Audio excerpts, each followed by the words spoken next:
Hi and a very warm welcome to the channel. Today I'm going to be giving you a July garden tour.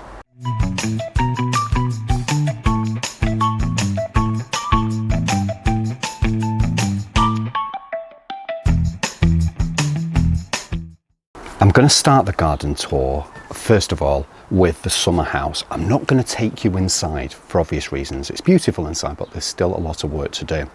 Now we are starting with, we've done the garden design, so we've changed the garden. It's looking great now, but inside of the summer house needs some work. It needs to be painted, and that's how it's going to be.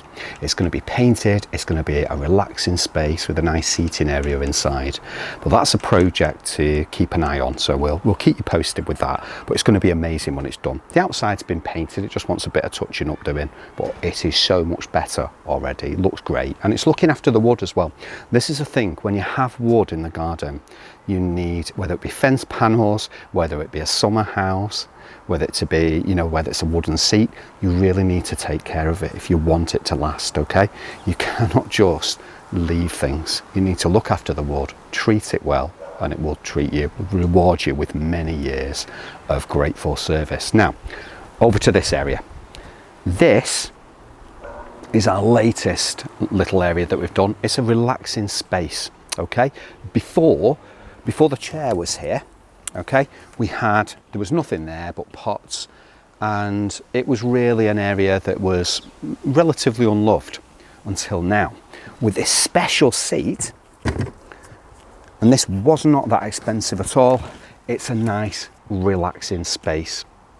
It's a perfect vantage point in the garden. It allows me to look down the path, allows me to look at the house, see both sides of the garden, but you also feel protected as well by the perennial planting and by the containers along here. We've got Phlox David, which is it's in bud at the minute. It's about to come into flower. It'll come into flower in the next few weeks. But Phlox David will provide a bit more height as well. So you almost feel that this really is a secluded little area, but without the height of a barrier fence. It doesn't seem to be encroaching in on me. This is just amazing. I think it's a lovely little area. It's a nice space. This seat is really comfortable. You see these a lot around in various shops. I do recommend that you buy them because they're really relaxing. It's a nice peaceful area, and I can just sit back, look up at the clouds, enjoy the sky, enjoy the view of the garden. There's nothing better, honestly. So it allows me, on days when it's warm or days when it's dry, I don't have to be inside the summer house. I can come out here. If I'm not sat eating or having a drink at the table, I can just come and sit here and just enjoy being outside amongst nature, and I feel as though I'm immersed within the planting itself. It's a really nice idea, just have a seat or seats that are actually immersed in planting, and it doesn't get much better than this. There's still a bit of work to do in this area, but this is looking good as it is. Got some cosmos there as well, about to come into flower, which is amazing. Without further ado, I'm going to show you around the garden. Now, the first plant I really want to show you, and I've been excited to show you since I've been back doing these tours. Many of you will be aware that I was quite poorly for a long time. I had a liver abscess of all things, so I was very, very poorly in hospital. But now, obviously, I'm back, looking well, feeling well, and back in the garden. But this is what I want to show you, and I want to do this before it goes over. Ligularia, a water-loving plant, so it really loves to be in damp soil. We've got the bees on there at the minute. It's a gorgeous yellow, beautiful foliage, and just the most gorgeous yellow flowers, with the bees as well, adoring them. And oh, that bee's so happy. But I love the foliage as well. The foliage is something that I really, really like. I just think it's interesting. And it loves moisture. If you plant this and leave it, so if we had a heat wave now, and we had 3 weeks of brilliant sunshine, in July, temperatures 26, 27, 28, 29, 30, we're going to have problems, okay? We left this without water in it, we're going to come back, the foliage and the flowers are just going to be like, not happy, okay? It really likes moisture, so sometimes that involves collecting water from the garden, rainwater, because we do collect as well as using the tap. We need to get a bucket of water or a watering can filled with water and tip it all over it, or use the hose pipe, okay, because it really does like moisture. On days like today where we've had some rain in the night and first thing this morning, it's fine and it's looking good, and it can handle a few days like that, but we really do need to be careful with it. So Ligularia, if you have boggy conditions, you know that is a perfect plant for you, for the space. Now, I mentioned Phlox David before. One of my favourite phloxes, beautiful white flowers with a gorgeous scent. I do love this one. I like the foliage as well, this very pale green. Another one of my favourites, as you probably are aware from other garden tour videos, Phlox paniculata Spätsommer. Now this one is a really, really good doer. It spreads quite quickly and it's a really beautiful phlox filled with the most heavenly scent, and that's just starting to come out. I'll show you more of that in the main border. Now we've got Fuchsia magellanica, okay, Fuchsia magellanica, couldn't say that then, Fuchsia magellanica just going into flower now. Bees really do like this one. It's very slow to start. Once it's been cut back in the spring, it's very slow to start. It seems like almost nothing's happening, and all of a sudden, out from nowhere, this amazing plant does its thing. It comes on, it just gets growth spurt this time of year, then all of a sudden you get the flowers. Now this was something, I did a video about this a long time ago, I think it was about 2 years ago, I don't remember exactly, but I did a video on Fuchsia magellanica, and I do know that this was something that was in the gardens around here when I was a child. A lot of people did used to grow this. It fell out of favour, and obviously when something falls out of popularity in a garden, you lose it, and you know, people dig things out, and fashions really do in gardening. For those of us that have been gardening for a long time, since, well, myself and Paul since childhood, and for other people that are younger than us, older than us, the same age as us, we know that fashions come in and out, just as clothes and you know, the music that we listen to. The same with plants, and this was one that seemed to fall out of fashion. Well, it's in this garden in 2 places. We have it near the house as well as here, and I believe that it's a plant that's well worth growing. So if you can get your hand on any Fuchsia magellanica, get your hands on it, get it into your garden, because it's a really lovely shrub to have. It's actually gorgeous, so lovely. Now, got Petunia doing well there. That's doing its thing. Lovely glossy foliage.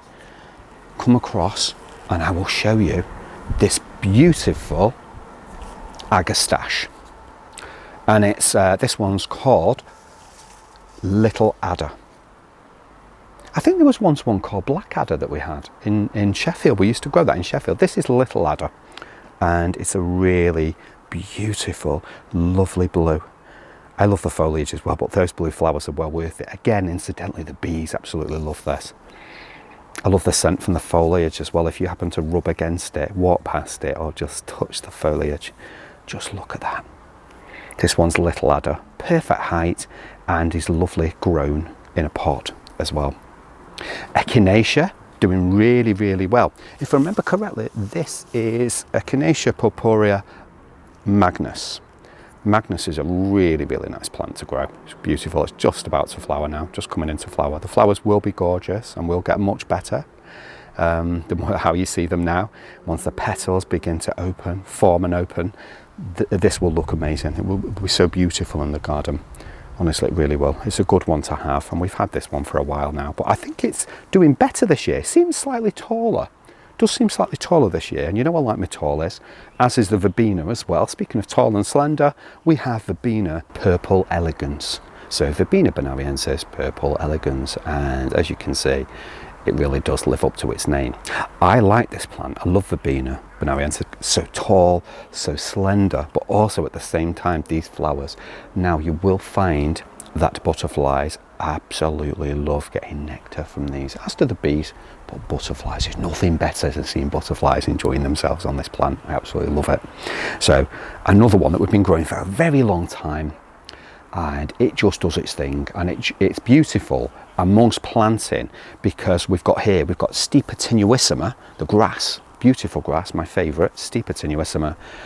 Nothing better than Stipa tenuissima planted en masse with the breeze, and we've got the perfect day for it today because we've got that breeze going, with Verbena bonariensis running through. And as you can see, the same on the other side as well. So if I just get this side here, Verbena bonariensis, and we've got this beautiful Verbena growing through it. It looks, oh, it's gorgeous, it really is. It's so lovely. That's the thing, this is the best time of year for the garden. I'm in awe at the planting and how beautiful the flowers look. It's the best time, lots of scents, lots of smells. It's just the best time. We're all like that as gardeners. We love to be in the garden right now and enjoying other people's gardens as well. It doesn't have to be our own. If you've not got a garden, you have a balcony, you could grow plants in containers, you grow vegetables to eat. There are lots of opportunities. And if you do not have a balcony, you could grow indoor plants. And if you don't fancy indoor plants, house plants, you can enjoy other people's gardens or parks. There are lots of ways that you can enjoy gardening. There are also groups that you can join as well. You could also put your name down for an allotment as well. We have our name down for an allotment in the local area, and it's been there down on the list now for quite a while, and I get the feeling about 3 years. The cameraman just gave me the 3. 3 years and counting. Could be another 3. Who knows? Now, look at what's happening here. We have Eryngium planum. So Eryngium planum, this is stunning. The bees love it.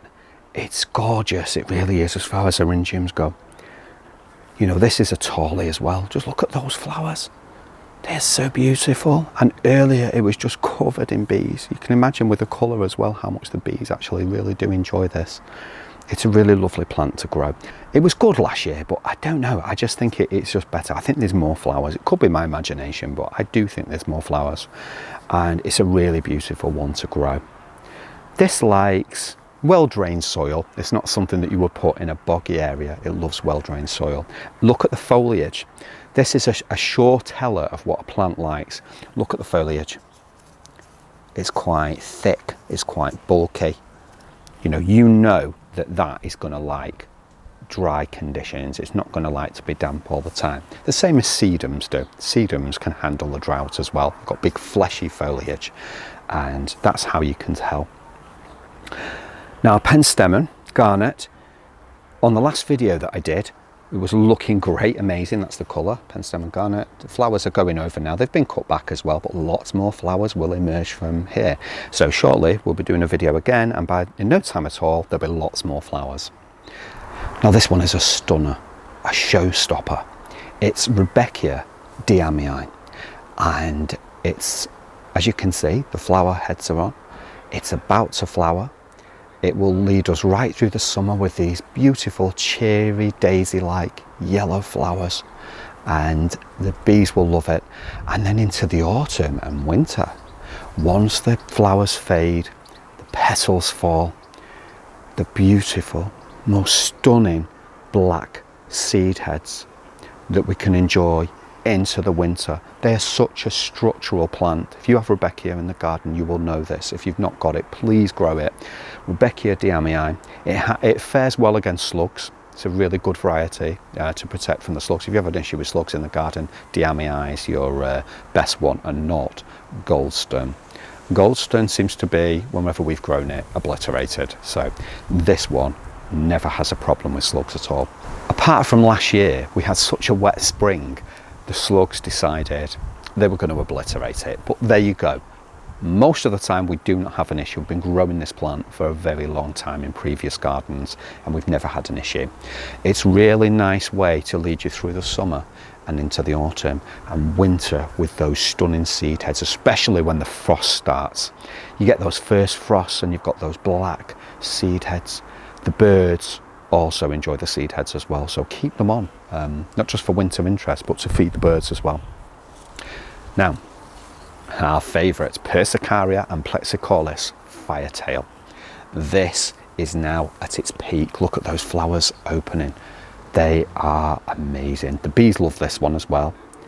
At first, when it's coming about, you think it's such an aggressive plant. Look at all that foliage, and there's no flowers, but when those flowers open and when they are covered with bees, it's gone cloudy now, but when they're covered with bees, you know you have the right plant for the right space. It's beautiful. It's growing here well under the magnolia, and then further along the garden, which I'll show you later, it's growing well in a very different area, so it doesn't, you know, it's growing under a tree there and it's growing great. We've got it in the front as well. It looks stunning. Really great plant. We've got Lychnis coronaria doing its thing there with those beautiful flowers. Beautiful pink flowers, they're amazing. I love it. Oh, a plant that I've been growing since childhood. I used to divide that. I used to pull it to pieces, I should say, and, you know, a bit haphazardly. And I used to sell it to old ladies at the back of my mum's house in the back. So I used to sell it, put them in little pots and sell them. It's my first attempt at a business, that. Now, this is one of my favourites. Now, this is Crocosmia Lucifer. And what's not to like about Lucifer? Look at that. I mean, pardon the name, but do you know what? It lives up to its name. Look at that. Those beautiful, almost blood red flowers. I love it. I've always loved this one. It's nice and tall. Lots of foliage, yeah. But look at the flowers. They're worth it. Again, bees enjoy it. But just look at those flowers. They do not last forever. They're pretty, you know, it's pretty short-lived. You know, some of these crocosmias, they don't last very long. But you know what? They're well worth growing. They're absolutely amazing. And with crocosmia, every few years, you can lift them, pull off. So you'd lift them. So you'd have a big stem like that. You'd pull off the oldest of the corms, okay? The corms, pull them off and leave the newest, okay? Then replant. Then it rejuvenates, okay? It just rejuvenates the plant and just keeps it going. Otherwise, they just get congested. Eupatorium is doing really, really well. All its flowers are on there. It's about to burst open. They're going to be amazing. I love the fact it gets to fence height and just over. I look forward to this every year. It seems to be quite slow during the first part of the spring, and then all of a sudden it just bursts up and just goes over the fence. I love it. Now, this is a plant called Veronicastrum, and there's a bee enjoying there. If you can just get in on that bee, look at that. This is Veronicastrum fascination. Fascination, what a name. And it is fascinating. Look at those plumes, look at the way that they look. I love it. It's gorgeous. That's a firm favourite of ours in the garden. And you will notice if you come up here towards the fence there as well, look at the bees there. There's 3 bees on just that one section there, that one section of the plant. There's 3 bees on it. They're absolutely having a whale of a time. They're loving it. Providing so much nectar for them. On my last video, I talked about a geranium, a hardy geranium called Mrs. Kendall Clark.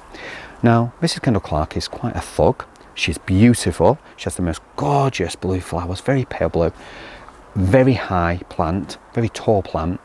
We cut her back. Now look at all the fresh foliage. So I did say, when you cut these hardy geraniums back, they will grow back with fresh foliage. She will not repeat flower, but she will have lots of foliage and she will get much taller as well. So, you know, it just looks better at this time of year. The last thing we want is dying foliage when we're just going into summer now. And I talked about Persicaria and amplexicaulis, Firetail, more here. So a very different space, not under a tree. It's growing in what is actually full sun. Okay, the sun comes up just behind the fence there, goes along and is on the garden for the rest of the day. Okay, so this is full sun aspect and it's doing really, really well. Again, a great plant to have in the garden. Rosa Sweet Honey is doing great. Little bit of deadheading to do on there, but flowers really, really scented. They're going great. It looks amazing. That's going to keep growing. We've got lots of offspring of that. I'll show you later. I'll show you some more. We planted underneath the Persicaria some sedum. And we put our little label in there. This is sedum Carl. What a nice name. That is a really nice plant, and that's going to fill this entire area. Sedum again can handle drought conditions, okay, so that's a pretty good plant to have in the garden, the way that things are going with our weather during summer, with all these heat waves that we keep getting. It's a really great plant to have. So sedum Carl, I'll show you more about that later. Now we've got Eryngium borgatii lapis blue, sorry. So Eryngium borgatii lapis blue. Look at the shades of blue on that and the depth in this part there. That is so beautiful. It really is. We love our Eryngiums. Paul loves his Eryngiums, and we just love them in the garden. The bees love them, and again, what's not to like? Over here we've got Allium sphaerocephalum, really beautiful Allium, so slender with these beautiful blooms that wave in the wind. We've got Scabiosa there, doing really well, poking out. We've got our grasses coming through. We've got another Eupatorium growing in the border at the back there, so that's going to grow quite high eventually. And then we've got Rosa Super Dorothy, after Paul's mum, and this is a really beautiful rose. Not a very strong scent, but beautiful to look at. Such delicate flowers and so cheery in the garden at this time of year. Now, Prunus nigra is looking absolutely amazing. This is our memorial tree for Ben, and we miss him very much, but this tree, look how big it's grown. It's absolutely massive. He's had his stake taken out now for quite a while. It was last year, I think, it came out, and he's looking amazing. He's strong now. He's able to withstand the wind and, you know, the gales. We've had a few really strong gales during the winter, and he's just looking amazing. I'm so pleased with it. And the contrast of the dark foliage with the greens of the garden go really well. Now, Lychnis chalcedonica Maltese cross, beautiful red blooms, have now gone over. So we've got all the seed heads forming here. Also the seeds of our perennial poppies there are doing great. I love the seed heads, they're structural. Why get rid of them? Some plants need cutting back to just rejuvenate them, but why get rid of these beautiful stems? Because they're needed and they are appreciated in the garden. We love looking out at them. Also, we can collect some of them as seeds and into an envelope, a paper envelope, and we'll put some in at some stage, but we will leave some on. This is calendula, and I'm not sure what variety it is, but pot marigold. Hundreds of years ago, we used to use the petals from these to make healing creams. Also, you can have them in a salad as well.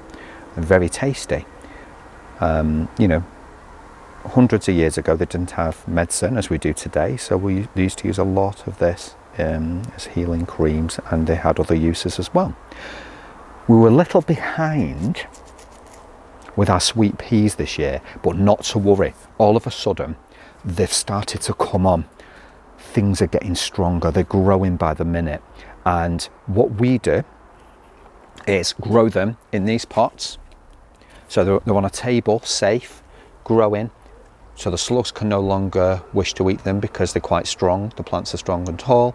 Then we put them in on this frame, a string, and place them on the soil. The roots will then permeate through the pot, go into the ground, and it just works for us. It saves root disturbance. Nothing, sweet peas do not like too much root disturbance, and to be honest, it's better to do it like this. For us, it works, and there's no root disturbance at all, and they will grow as high as the fence and provide us with lots of scent during later July and August as well. It's a good thing that we're late. They've not already started. It's almost like we've got all this to look forward to. Now we've got tomatoes growing here, and they're doing really well, and we've also got lots more marigolds. Okay, so lots more calendula growing. Down here we've got our plaque that has a dual purpose. Because the veg bed was made quite a while ago now by Paul, what we've done is we've put this on. So it's the vegetable bed established in 2023. That was when this was made, and this has a dual purpose. It looks great. This one was from Not on the High Street. Looks amazing, but has another purpose. It's actually holding this bed in place, making sure that these 4 pieces of wood are actually held in place. Certainly these two. Okay, it just keeps it stable, makes it more secure as time's going on. It has been treated, this wood, as well, so it will last, but it's just making sure. And it's a really nice finishing touch to the veg bed as well. Our cosmos starting to flower here. This is a really beautiful variety. I can't remember the name of it, but it's lovely. I know one of my favourites is called Purity. Cosmos Purity, and that is a really tall plant.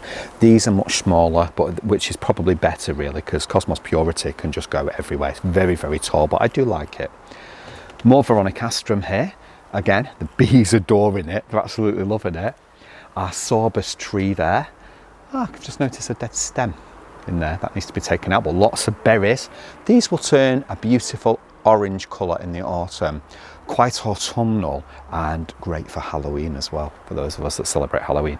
This is Sanguisorba. Sanguisorba chocolate tip.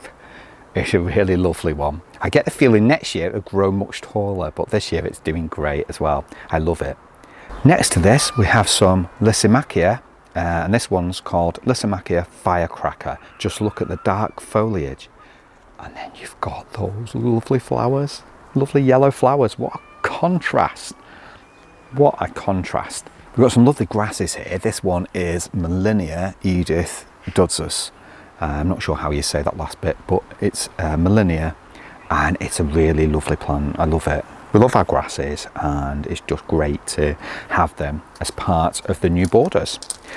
Now, at the front here we have Geum Princess Juliana. Now, Princess Juliana is a beautiful orange. These have been cut back because they'd finished flowering. We had tons of flowers, but now look, we're getting new blooms, and they're so vibrant. They go well together with the Salvia caradonna as well. And as you can see, if you're looking for a bee magnet, Salvia caradonna does it. Look at the bees on that. There's tons of them. They just adore it. It's the perfect colour for bees, for their eyes to see. At the back there is a showstopper, a really, really beautiful one. This is Eryngium anus. Eryngium anus is a prolific self-seeder. It is an annual, but is loved. Oh, for prairie planting, just look at that. Just look at it. The way it's growing, it's lovely. It's so cheery. It's so bright and uplifting. And that white, lovely daisy-like plants, daisy-like flowers. What else could you ask for at this time of year? You can't ask for anything else. They're so cheery. They really are. Stipa tenuissima running through this area and looking great. At the back there we have a gorgeous Tracheospernum jasminoides. It's just right at the back, and you can just see some of the flowers there. Here again we have our beautiful Phlox paniculata Spätsommer running through this area, and look at the flowers on that, and the scent. What I can smell now is just truly divine. Honestly, it's the best scent possible. Just below there we have Geranium Patricia. She's doing well. Geranium Patricia can be a little bit temperamental, I've found over the years, and we've got one that's not flowering and another plant that is flowering and has flowered quite well, but it will flower better next year. We've got the flower spikes coming through of the Bascum Olympian there, the beautiful yellow, buttery yellow flowers. And we've got this absolutely gorgeous Eryngium coming through, and this one is Big Blue. Big Blue, again adored by bees, but Big Blue, what a name, you can't beat it. Look at the beautiful blue stems. Look in there at those stems, they are stunning with those amazing flowers, and the bees just love it. It's a really good one, this one. We love our Eryngiums, but this Big Blue really does live up to its name. We've got Melinia Banshee there. Now if you look, you've got the foliage, but look at the flowers. There's like a red tinge to the flowers. I absolutely love it. It's beautiful, this. We've got Sedum here. This one's Sedum matrona. Eventually this will take over this entire area. These are new plants. They were only very tiny when they were placed in, as some of you might remember, but they will grow and do their thing. They were grown from cuttings, and they will spread throughout this entire area over time. We have Phlomis russelliana behind here, and they will provide us with beautiful tall stems, hopefully next year, in stages with these yellow flowers on, and they will look great. They do take a while to establish, hence the reason it's not flowering this year. We have much more Sanguisorba over there at the back. This one is an amazing variety called Stand-Up Comedian, and oh, there's so much to enjoy in this border. We've got lots more Persicaria and amplexicaulis, and this one is Alba. Look how strong it's coming, but soon we will have white flowers on these, and I'm looking forward to showing them to you in the next garden tour. Now, When we were talking about Penstemon Garnet before, this is an example of what you're growing it for. You're growing it for these beautiful, almost wine-like flowers. They're beautiful. They just look, it almost gives you that mouth-watering feeling that you just want to, oh, just look, it's amazing. It's a beautiful plant. Again, adored by bees. They go into little booths and they just love it. It's a really lovely plant. Lots going on here. We've got a beautiful aster, and this one is, I'm not going to say the name that they've changed it to. I've called them asters. To me, they're asters. I've always known them as, and this is Aster Twilight. They are under a different name now, but I'm still doing asters, so there you go. This is Twilight, absolutely gorgeous. That's going to be great going into August, that one. Beautiful grasses, Haconicloa macra, and you just can't beat that. Look at that. Now, this is what I wanted to show you. Poured some cuttings of Rosa Sweet Honey. Now, we got Rosa Sweet Honey because, as you probably remember the story, me telling you many, many times, you know I like a good story, is after our cat daughter Honey. And look what's happened from these cuttings. Now look at that. So cuttings that have been taken right here in the garden, growing them on, and we've got our, not only our first flower, but our second flower there as well. So they're doing really, really well, and it just shows the power of taking cuttings and creating new plants for free. And I just love roses, and you cannot beat them. Look at this. Now, our neighbour came out before and she commented on this. She said how beautiful it looks, and look at the job that Paul's done on this. Before, it was this awful, depressing grey. It looks terrible. It's not very nice. When you come out of the back door, it's not what you want to see. Whereas here, now, look at this. It looks amazing. I love it. Moving on to this side of the garden.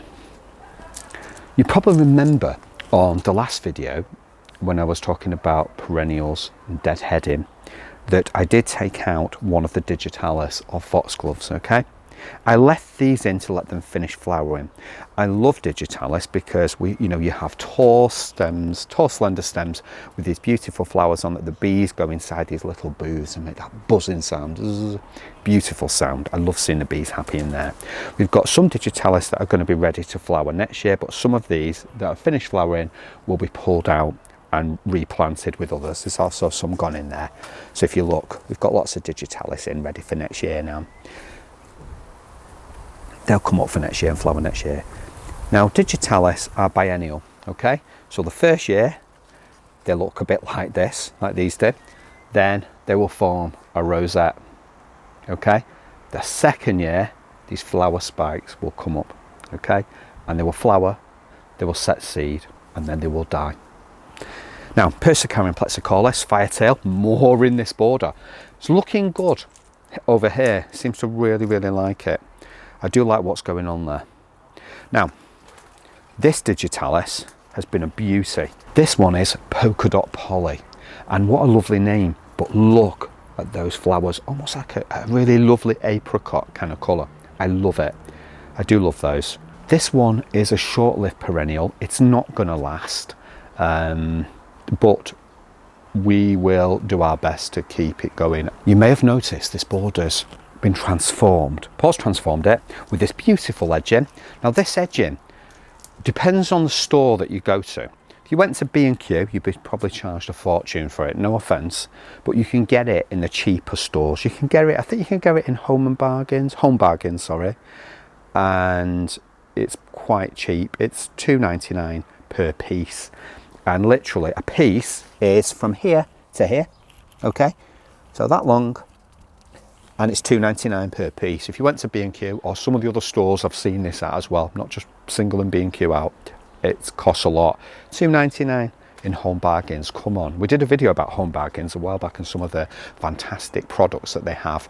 And you know, it's a place where we should be all shopping more, to be honest with you, because we want a discount. But look at the border, look how it looks. We've got Aquilegia in here, and we talked about one of my favourite things as well, which is the seed of Aquilegia. You open this up, look at the black seed. My favourite seed out of every single perennial. These shiny little black seeds. And you know what? There's nothing better than Aquilegia seed, and I will put that on the ground because I love these plants. This one was a lovely delicate pink, if I remember correctly. I think it was a nice pink one, but it's really nice. We've got geranium in here as well. We've got other stuff going on. We've got lots of things going on at this end. We've got we've got euphorbia, and this one is polychroma. Okay, so euphorbia polychroma, that will fill this area. A really beautiful euphorbia. We love our euphorbias here. We've got a beautiful hydrangea paniculata there, and it's Vanille Phrase, and what a nice hydrangea this one is. Very different to your standard hydrangeas, and it's just cheery to look out the kitchen window and see that, and from upstairs especially. Now here, it's not the digitalis I want to show you, or the Crocosmia citronella, which obviously will be a lovely yellow when it does come out eventually. It's this. You might think, what's that? It looks like a shocking shrub just been placed into the border. This isn't any old shrub. This is Philadelphus virginal. Philadelphus virginal has the most stunning white flowers in June, and the most strongest scent of orange blossom you will find anywhere. It's as close to orange blossom as you're going to get. It's the best, and it's a childhood scent. I bought one from Woolworths for 98p back in the, I can't remember, it's a long time ago, the mid-80s.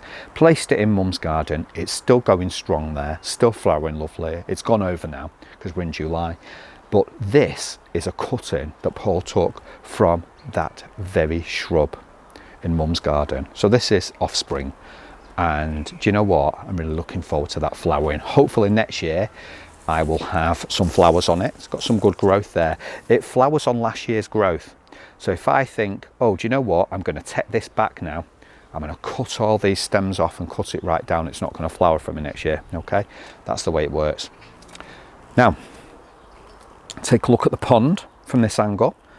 The wildlife pond is doing really, really well. There's lots of larvae in there, lots of things happening. I've seen birds standing on the pebbles, taking a drink from it. It's going to be great. We're hoping to get frogs. That would be something we really want in the garden, because what do frogs do? They keep the population of slugs down. Okay, slugs and snails, they will keep the population down, and that's what we want. We really do. Now, we've got a beautiful aster here, and this one is Aster Little Carlo. The most beautiful blue flowers on it. Again, another one that we've grown in the garden for a long time. It's been cut back. As soon as this border was planted, if you remember correctly, this bed, it's actually a bed, as soon as it was planted, Paul did a bit of a Chelsea chop on it. The reason why he did that, and he did that on a video, the reason why he did that with a lot of the plants in this border, especially this one, is because it will grow too tall. It will outfill the space, and he knew that when he planted it. So he thought there was a lot of growth already on the plants. He thought, I'm going to take it back, do the Chelsea chop on it, and look how it's grown. More compact, much more neater, and it's not going to be so high. We're going to end up with a situation where there's more flowers and less height, and that's what we want to do. We want to create in this space. The same thing we've done here with this beautiful one. This one is a variety called Lemon Queen, and the plant is Helianthus. So Helianthus Lemon Queen. We grew this in our Sheffield garden many years ago, and it's a much loved favourite of ours. It does like a bit of moisture, but it can handle this area because we do keep on top of it, so we don't have to worry. It does like moisture though. If you put it into too dry a space, it's not going to like it. It can handle it here because it does get the sun, but then it sun swings round, and we've got shrubs here along this area, so it does get a little shade. I know the sun's high in the sky at the minute. Well, it's not out now, but when it is out, it's high in the sky, but it does get some shade from the shrubs here, so that helps a lot. But Lemon Queen, again, Chelsea chop, look, it's grown low. If we'd have left it as it was when this border was first planted, it will be so high now, and that will take the emphasis of some of the other plants. When you're walking around the space, you want to be able, you want the height, but you want to be able to see what's beyond as well, and just round corners. You don't want a fortress because that wasn't the intention of the border of the bed. Okay, that wasn't the intention. We've got Lychnis coronaria in here, lots of geranium. Soon that geranium will finish flowering, and as you can see, we've got fresh growth coming through the centre there, but that will be cut back and allowed for the fresh growth to come back. And once these are over with, because we don't want all these seed heads on, it will also give the Eryngium a bit of space to come and do its thing as well, because that Eryngium is a really nice one. And unfortunately, oh, look at it, look at the flowers there. This one's a variety called Neptune's Gold, hence the golden foliage, the golden tinges to the flowers. But look, you've got that lovely blue centre as well. Neptune's Gold. Over to this area, I mentioned the Lychnis, but look, the Lychnis is here now because we had something else in its place, but unfortunately it was being nobbled by slugs, and it was Lychnis spicata. So Lychnis spicata was in its place. It was nobbled by slugs. We've took it out, we've put it in a container, we've put it in the front garden where there's no slugs at all, because it's just full sun and it's very happy and it's doing really, really well. So we've got Lychnis in its place. This, as you can see, it's in a pot now. We've got some in the front and some in this container here, and it's growing really, really well, but it was nobbled, honestly. You would not believe what happened to it. It was so sad to see it. It's thriving now. He's back in a nice safe space, but he didn't like it in the garden because he was being nobbled. It wasn't nice. Now, let's have a look along the front of this bed. Okay, we have our Astrantia Roma doing great. Flowers have gone over, but still attractive flower heads, still looking attractive. We've got our Camilla mollis. It's looking a bit sorry for itself at the minute. We will eventually take these off because as they turn brown, it will self-seed everywhere, and this is a self-seeder that will just cover the garden. It will be growing. I will tell you something what will happen. Because we've got the equivalent of a gravel bed here going on with this slate, you will find that things will self-seed in any gaps as well. So we'll get lots of offspring coming up, and that's great because we'll be able to take them up, pull them out, well, not literally pull them out, but dig them out, put them into pots and move them to other places in the garden where we want them. Everything is looking amazing. Our Tiarella is, I mentioned on the last video how to take out spent flowers of this, and I mentioned that what we do is we go, and the same with Heucherellas or Heucheras as well, and the same with Tiarella, what we do is we go down and pull, and that just brings out the dead stems, okay, without cutting into it with scissors and other things and then losing flowers. We've got Sedum Carl. Now I showed you Sedum Carl over there that had just been planted, but look how he looks when he's growing. He looks amazing. He's a really, really great plant. He is much smaller. He's quite a low grower. So if you're looking for a low growing Sedum Carl's the one for you. The ones over there that I showed you earlier were taken from cuttings from these plants earlier this spring. And so they're doing well over the other side of the garden, but these original plants are just looking stunning. Behind we have Lobelia Hadspin Purple. At first I couldn't see where this was coming from, but now look, you can see those purple centres of the flowers which are about to emerge. Lobelia likes moist ground as well. It's not really, that's why we put him near to the pond. He's not really a plant that will like really, really dry conditions, but again, because we keep a check on the water and we make sure that he's nice and happy. But it's always nice to have some Lobelia in the garden. Everything's doing well around the pond. We've got our Primula vulgaris there, and we've got our other primulas along the edges. Everything's looking good. Our Stilby, really nice colour there. Everything's looking great. And let me show you this bed here. Okay, so this oval bed, the geranium nimbus was cut back because it was looking very tired. It had gone over, and we're getting some growth back from this. Okay, we've got our beautiful friend over here, our Eupatorium, and this is just a stunning plant. We had this in the driveway at Wood Lane. It used to come back just by the driveway in the bed at Wood Lane, and it's a lovely plant. It really is lovely. I love the foliage as well. The actual scent from that foliage, there's nothing else like it.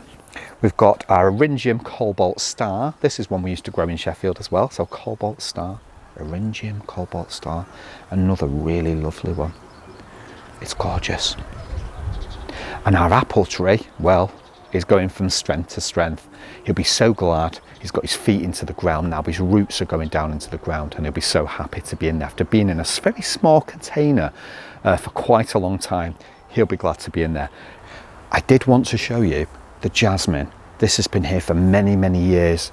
The actual trunk on this plant is absolutely, it's about that big, honestly. It's been here for a long time. It was cut back this year, but just look at those lovely flowers. It's a lovely jasmine. I look forward to it every year, and the scent, oh, it's divine. The whole area, you just feel immersed in scent. We've got our flowers appearing, our flower spikes on our buddleia. This is the first year that we've had this buddleia here, and it looks amazing. Noticing the apples running through from the apple tree as well. And I've been told before by our neighbour that I can take some of these apples to make an apple pie with when they're ready. So I look forward to that. But these buddleias are great to have in the garden. They're known as butterfly bushes. Now people say, oh, well, butterflies like all kinds of plants, this and the other. We've had all kinds of, people saying all kinds of stuff over the years. People say a lot of things, but the fact is butterflies do adore buddleia, and they do cover it. So do bees, but butterflies absolutely love it. So, what can't speak can't lie. And I just think they're really great to have in a garden. You should have at least one in the garden. Yes, they are self-seeders. Yes, they seem to come up all over the place, but if you look after it, it's not like that. If you take off spent flowers, as soon as they've finished flowering, so they'll have these beautiful stems, beautiful flowers, sorry, and then as soon as it's finished flowering, take them off. You'll have more coming from the sides. As soon as they finish, just take it back. That's just the way it is. And you know what? They'll look great. We've also had a little trick going on here, look. We've got our first flowers appearing on our honeysuckle. This fence has been in a long time. It wasn't there when I was little, but I know it's been in for a very, very long time. We've got our first flowers appearing on the honeysuckle. So what Paul did was place this container here, because originally the honeysuckle was on the other fence on the other side of the garden, the big fence. Paul's not necessarily a fan of this, but in this situation he is. And what we've been doing is feeding the honeysuckle through the fence so that it forms a barrier, because the fence is just rickety and falling to pieces, and it'd just be nice to have some greenery on there. And it's thanked us for it. It's producing flowers, which again will provide us with amazing scent. Not all honeysuckles are scented, by the way. I found this out many, many years ago, way back in Sheffield, to my disarray. I was so upset. I bought a honeysuckle that wasn't scented. I also had one that was, and that's what you want. Always make sure it says that it's scented, okay? Because there's a few varieties that are not. There's certainly one that I remember, can't remember the name of it, but I remember buying it, thinking it's great, and there was no scent to it at all. Which, with regards to honeysuckle, not really much point, is there really? Because you associate it with scent. But there you go. Everything's looking great in the garden. I'm going to bring you over to show you really one last thing, and that is our hydrangea. As you can see from that point, the hydrangea is looking stunning. This is one plant, this is one shrub, okay? And just look at how gorgeous it is. We've got hydrangea Annabelle next to him, okay? She's doing well in the pot. Annabelle's looking great, really good doer, but look at this amazing hydrangea and how it looks together. This has been in the garden for so many years, and it's just gorgeous. We've got blue, we've got various shades of pink, various shades of blue as well, and it's just magical to see. It's enchanting. To look out in the garden and see this every morning really is a blessing. It's a wonderful thing to see. Now, I'm really, really happy today, and what I'm going to do is come back this way as I wish you well. Thank you so much for watching this garden tour. It's great to be back with you. I've been really excited to do this. Thank you to everyone that's wished me well as well. There's been lots of nice messages over previous videos that Paul's done, what I've done, people asking, and people have wished me well on the last video that I did. It's really appreciated. Your kind wishes and thoughts are appreciated. Thank you. So again, thank you for watching. If you've got any comments, drop them in the comments box below. Also, please like and share our videos on social media. If you know somebody who might be interested in our videos or interested in gardening, or you just want to share them on social media, please do, because it might get other people to see our videos who wouldn't normally be watching them, and we would appreciate that. There was something else I wanted to say and I can't remember what it was. It is please like and subscribe as well. That was it. Like the video and subscribe if you've not already a subscriber, okay? Really would appreciate that. So thank you for watching. It's been a pleasure as always to show you around the garden, and there's so much to see. Just look how wonderful it's looking now. There's more changes going on all the time, and it's just nice to keep you informed as to what we're doing and what's going on in the garden. And we just love being here, sharing our passion for plants with you. Thank you so much for watching. We really do look forward to seeing you on the next one. In the meantime, please take care. Thank you for watching.